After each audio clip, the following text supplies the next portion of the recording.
So far this season, Manchester United have struggled. We've struggled in possession and we've struggled out of possession. We've struggled in defence and in attack, which leaves us looking at the engine room, the midfield.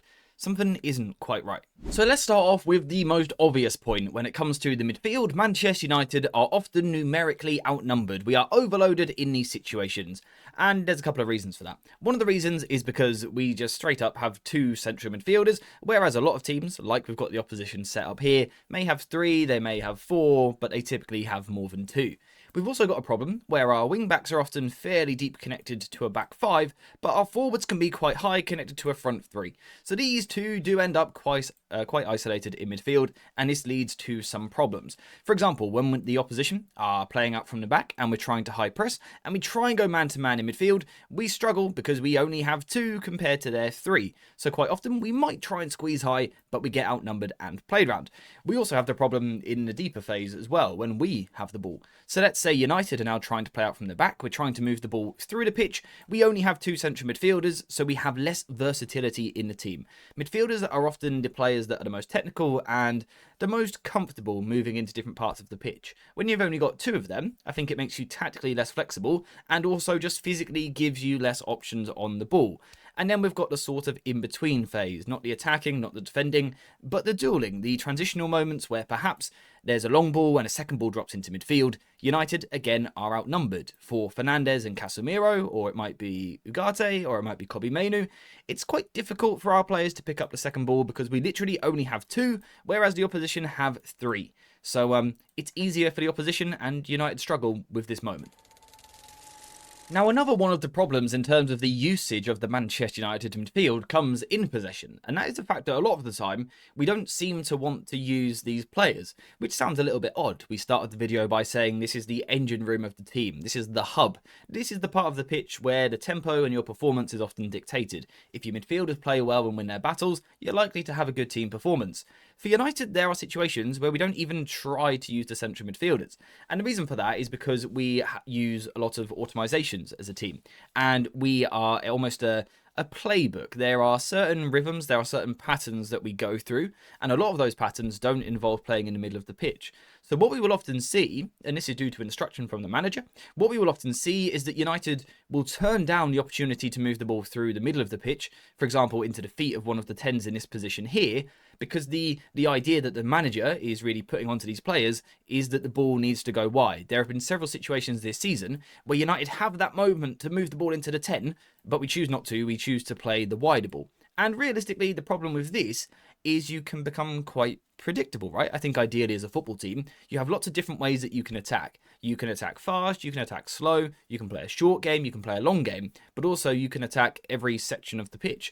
So you can be threatening down the right-hand side, down the left-hand side, but also through the middle. If we remove the middle entirely, then United are reducing the areas we can attack from, therefore making us more predictable on the ball, and this is a problem. United don't put enough emphasis on playing through the middle of the pitch because we tend to shift the ball wide. So the problem with the midfield here is that we don't really use the midfield. We don't actually ask these players to play in that way. And you can actually see it in this map here in terms of Manchester United's ball reception so far this season. There is very little ball reception going on in the middle of the pitch, particularly high up the pitch. It's quite rare for United to find players in these zones, and like I've said a couple of times, that just makes us very predictable. So the problem with the midfield here is that Amorim doesn't want to use it, almost.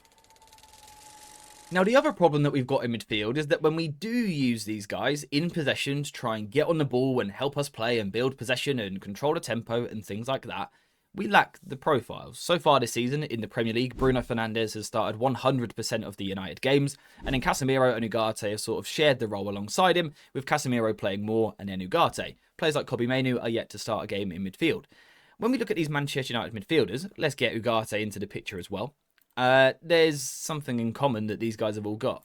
For starters, neither of these three, when they play together, are players that want to play in tight spaces. So we've said that United potentially lack the numbers to build possession, but also perhaps lack the profiles and the ability. Bruno Fernandes isn't a player who wants to receive with his back to goal and show press resistance. That's not his game.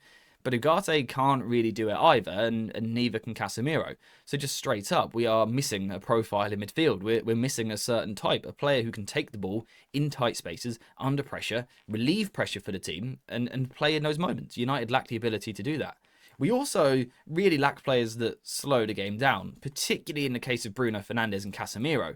These two are both very direct footballers. Direct in the sense that they want to play often quite a long game.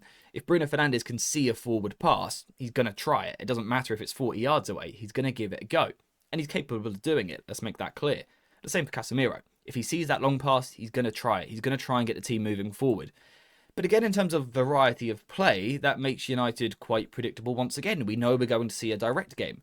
The other problem with being direct is the speed of which United are doing it makes it quite difficult to actually execute in these moments. And if we're constantly moving the ball forward quickly when the midfielders do get on the ball, then we know that we're going to be overturning possession a lot. And we know that when you overturn possession a lot, you're going to struggle to control a game, right? It's difficult to really control the speed of a game when you're constantly giving the ball away. That makes life very difficult in midfield.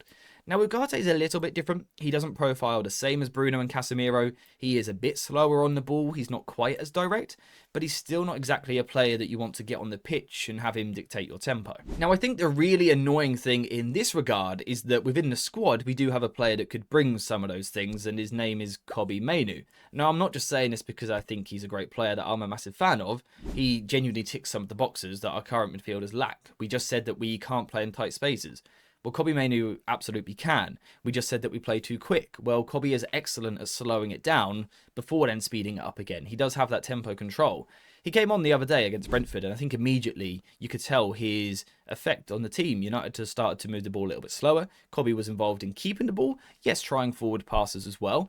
But when he was losing the ball, he was winning it back, and he helped United for a moment to have a little bit of control on the game, and it actually eventually led to United winning the penalty. Now, I'm not saying that Kobby is perfect, or even that he's the solution to the midfield, but what I am saying is he could offer us something different. What I've been asking for a lot this week is just change, for Amorim to try something a little bit different to see if it can work. Kobby Mainoo represents that profile, someone who can slow it down, who can play in tight spaces, who can relieve pressure, and doesn't want to play such a direct game. That sort of profile is something that we are absolutely crying out for in midfield. Pretty much every other team has one. We don't. Or we do, but he's on the bench every week. So they are just some of the problems that Manchester United are currently facing in midfield. How do you address them? Well, some of them could be quite simple. For example, we've said that United lack the ability to control the ball, to slow the game down, to play a slower tempo. I think a lot of people would look at Bruno Fernandes and criticise him quite a lot for losing possession too much. If we want to change that, put him in a more advanced role, even if that means dropping one of the forwards, because we're not exactly scoring a lot of goals right now. You could then bring Kobby Mainoo in, someone who does bring that slower tempo. Casemiro and Bruno can still provide the passing range, but Kobby Mainoo is going to give us that extra license to get on the ball, slow it down at times, and play a different speed to make us less predictable. We of course also know that if we went with this approach, we do have the ability at times to play with extra midfielders. We could actually move to a front two in certain parts of the game, and suddenly we're not so overloaded in central areas. We have that chance to get on the ball. Now, the other thing here is for United to really improve in midfield, we have to want to play there. We said earlier about the automizations, the patterns that the team go through. Direct and lead the team out wide. We are always, we've all seen it, we do loads of videos on it. We're always looking for that switch to find that wing back on the far side in space. And I think it's a great weapon. I think it allows United to get into good areas. But again, if today is all about being a little bit unpredictable and making the midfield less obvious what we're going to do every week, less readable, then give us something different. We've got to want to play in these areas. I think Kobby can help with that as well. Now, the reason for that is because of the type of player that he is. Bruno Fernandes and Casemiro, as we've already said, don't specialise in tight spaces. So the last thing they want is a tight game, which is why they therefore play a bit quicker, play a bit more direct, before the opposition can get close to them, and so that they can play in bigger spaces. Someone like Kobby Mainoo, or it could even be a different midfield signing if you want to go and do that. It doesn't have to be Mainoo. But you could play Kobby, or you could sign someone else who wants to play in tight spaces. Kobby's strengths aren't in large spaces, it's not in pinging the ball long, it's in drawing the opposition closer to him. So this immediately changes the way that you play, it changes your tempo, and also puts more focus on the middle of the pitch. We know there's space out wide, which is why United tend to go to those positions. When you've got a player, though, who is happy under pressure, he's more happy to play inside the pitch, in these tighter moments. And that's when you draw players towards you. That's when you create more space for other people. So again, this is something that United could do. And then in terms of the defensive sense, the fact that we are often isolated in midfield, well, realistically, we've just got to find a better solution to this problem. Could that be the wing-backs more regularly jumping out into more aggressive positions like we discussed in yesterday's video? Crystal Palace do it well. Could we do that? Possibly. Could we see someone like Bruno Fernandes or maybe Cunha or Mount in the left 10 actually dropping into midfield out of possession to give us that extra number in there? That's something that a lot of people have suggested. Or is it a case of finding a more reliable profile in centre-back to be that one stepping up aggressively into midfield? In terms of which solution you prefer, you can let me know in the comments. But the point is, there are ways that we can address this issue without ripping it all up and starting over again. Now, I do think the problems in the United midfield are pretty obvious. The way that we want to play is very clear, and we don't have a way of changing that due to the lack of numbers in midfield in the first place, but also the profiles that we've got being quite similar. We need to find something different. United need to find a different way of playing, again, to be less predictable, to give us something different on the football pitch, and make it more difficult for the opposition to prepare for games against United. Right now, we watch United, and I'm sure the opposition do as well, and know how we're going to set up, how we're going to approach the game. We need to try and change that, and the way that you can do that is by putting more emphasis on playing in the middle of the pitch, playing players that want to play in tighter spaces, but also at different tempos, different speeds to manipulate the opposition. The midfield should be the area, really, where a traditional Manchester United team is strong and dominant. The likes of Paul Scholes, Michael Carrick, those sort of players that can run a game in different ways, sometimes with carrying, sometimes with passing, sometimes with speed, sometimes with slowing it down. United need variety in midfield, and we need it fast because right now it isn't working. Do I think we'll see change?